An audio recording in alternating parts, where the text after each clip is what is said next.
রাধে রাধে। ওম নমো ভগবতে বাসুদেবায়। ওম নমো ভগবতে বাসুদেবায়। ওম নমো ভগবতে বাসুদেবায়। শ্রীমদ্ ভাগবত তৃতীয় স্কন্দ স্থানম সৃষ্টি স্থিতি পঞ্চবিংশতি অধ্যায় ভগবত ভক্তির মহিমা।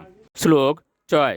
তমাসীনম কর্মাণম তত্ত্বমার্গাগ্রদর্শনম সসুতম দেবহূতাহ তাতু সংস্মরতি বচ।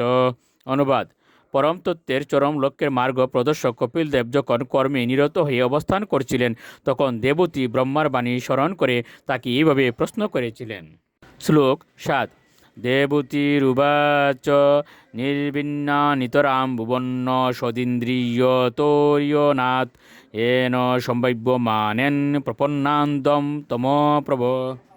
অনুবাদ: দেবতী বললেন, হে প্রভু, আমি আমার অসৎ ইন্দ্রিয়ের বিষয় অভিলাষ থেকে অত্যন্ত শ্রান্ত হয়েছি। সেই অভিলাষ পূর্ণ করতে করতে আমি তমসাবৃত সংসারকূপে পতিত হয়েছি। শ্লোক 8। তস্য তম তমস অন্তস্য দুষ্পার সাধ্য পারগম সচক্ষু জন্মনাম অন্তে লব্ধম মে তদনুগ্রহাৎ।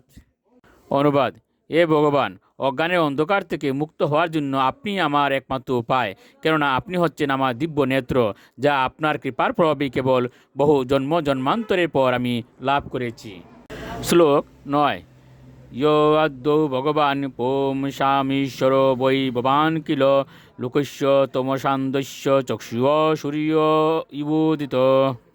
অনুবাদ: আপনি পরমেশ্বর ভগবান, আপনি সমস্ত জীবের আদি এবং অধীশ্বর। সমগ্র বিশ্বের অজ্ঞান অন্ধকার দূর করার জন্য আপনি সূর্যের মতো উদিত হয়েছেন। শ্লোক 10।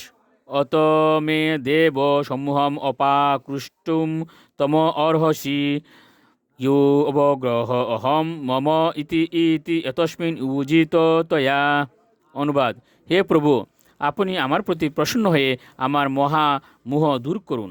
আমার অহংকারের ফলে আমি আপনার মায়ার দ্বারা আবদ্ধ হয়েছি এবং আমার দেহকে আমি এবং আমার দেহের সঙ্গে সম্পর্কিত বস্তুসমূহকে আমার বলে মনে করছি। রাধে রাধে।